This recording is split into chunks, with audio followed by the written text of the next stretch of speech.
was the key to the turnaround, Bob, in your opinion? The turnaround from playing Texas in the past. What was the key difference maker tonight?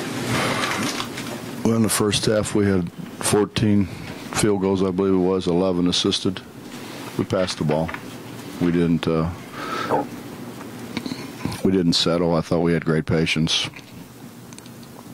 Scored 28 points in the paint. Devin really played well.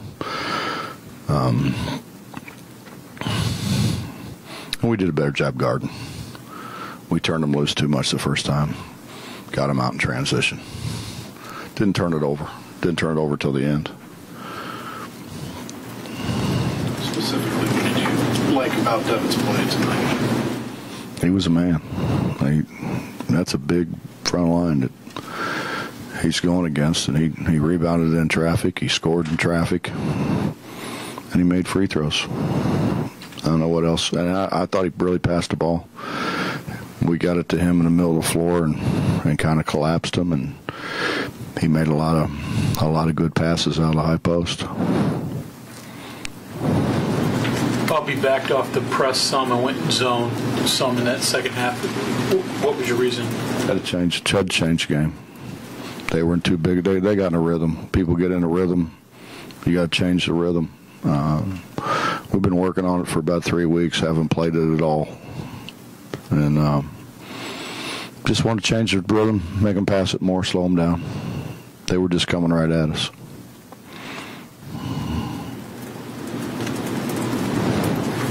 Players kind of describe that zone as kind of having an extra trick in your back pocket. Would you characterize it as similar? Or? I think it's something that you can throw out there to change the tempo. I mean, that's what we did with it. We just changed the tempo, and I think we got 3 stops in a row, or maybe 4 out of 5 stops, and we've done a better job rebounding. We did a better job of rebounding than what we have when we tried to play zone in the past.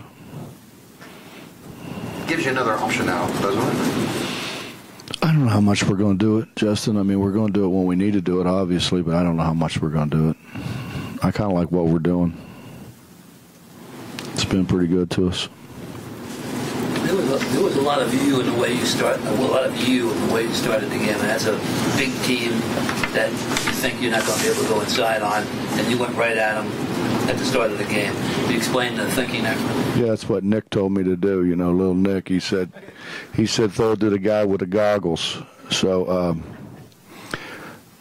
no, Bob, we shot ourselves out of the first game. We've taken, not that we don't want to shoot threes, but we want to get better shots than what we've gotten, and they do a great job. I tell you, they sit on everything. If you run a set, they sit on it, and we tried to run some sets there, and they sat on it, and they did a great job, and so we spent Sunday, really, that's all we did. We worked on our zone motion, where it's just principles, it's not, there's no go here, go there, do this or that, it's just all principles. It's all, and I thought, particularly in the first half, I thought we did a really good job of moving them, and we took what was there for us, which is important.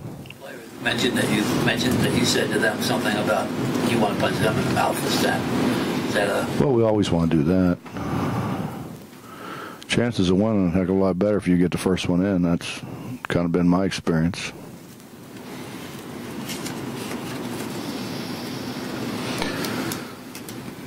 Coach, why has Dax been shooting pretty well here his last couple of games, and have you noticed a difference with him?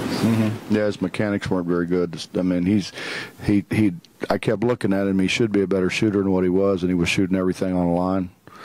And he just, he was shooting 40% from the free throw line, which is crazy. He should be a 70-some% free throw shooter.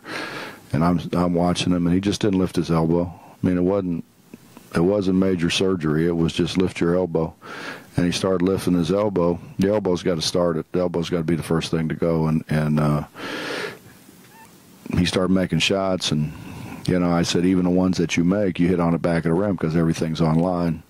And he started lifting his elbow, and he started shooting, and he wasn't hitting the rim. It was everything was going right down through the middle of the basket, and he kind of I think the light went on that this might be the right thing to do here. Do you think there was some sort of a mental block against Texas in your guys' hand that you had to fight for? No, I really don't, Dave. I think they, we went in there and we're playing a bunch of new guys that haven't played against that kind of size. You go against that zone and you got, you're 6'10" in the middle, and you throw a 6'9" on the side and a 6'11" on the side, and they're long and they work, and their guards are big. They're playing a 6'4" guard and whatever he is, 6'2" or 3 guard, and they're long. It's just hard, and they gap everything, and they just don't.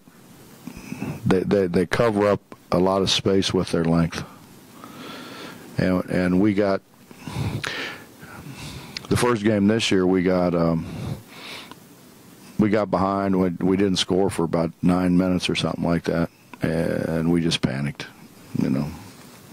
Young guys, young and new guys, and we just panicked. And then you get the older guys trying to make plays they can't make because they're just trying too hard.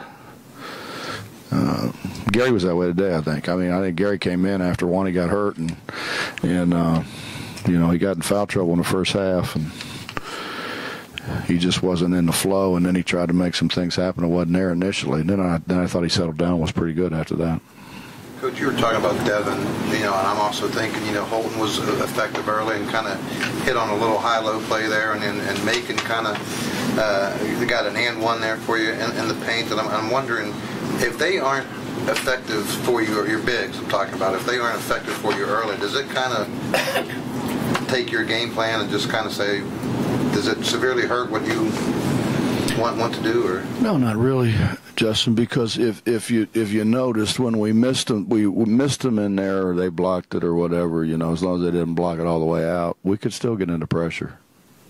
We were probably, I'd have to look at the tape, but we were, at least I thought, as effective pressing out of misses as we were out of makes, and that's because we weren't taking those long shots that are, you shoot it long, it's going to bounce long. Well, you can't get into pressure that way. You got to turn and run back and try to get back and stop the break. So that kept them out of transition, I thought. Even if we didn't score, I thought it kept them out of transition. It's better when we score, don't get me wrong, but. You seem to be peaking at the right time now. How much does that have to do with the development of Carter and Miles? They came here as freshmen, but they're not playing like freshmen right now.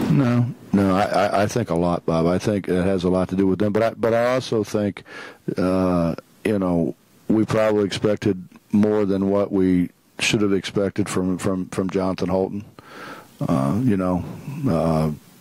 Really haven't played, never played at this level, and played, in the A-10 for a year, and then junior college, and then sits out a year, and he's just now, I think, starting to do some of the things that we thought he could do. Learning how to play, learning what we need him to do. I honestly, I don't think that like Jay-Sean is and Billy are very, very talented athletes. You guys know that. They're our two best athletes, and they haven't caught on yet. They're getting better. They're getting closer, but it's a big jump. It's a bigger jump than what certainly they realize and probably everybody else realizes. But I just think we're getting better. I think those guys are starting to understand better. Practices are better because they understand what they're doing. You don't have to spend so much time trying to, over-explain things to them. You know what happened to Juwan? He got clipped, his knee. John had a theory that him missing all of his three-pointers and kind of holstering that to prove he belonged on the court, had to focus on different things and amplify certain strengths. Can you buy into that? Well, I buy into the fact when you're shooting about 12%, you probably ought to stop for a while. Yeah, I buy into that theory. That's not. I mean, John made some threes in junior college. That's not what John is. John is what he was today, a guy who can score it around a goal, a guy who really it could be an absolutely terrific offensive rebounder. I think as he continues to work, a guy who should be able to bounce it at the rim, and hopefully he'll continue to work at it and he'll become more consistent shooting a three. It helps us when we can spread them like that.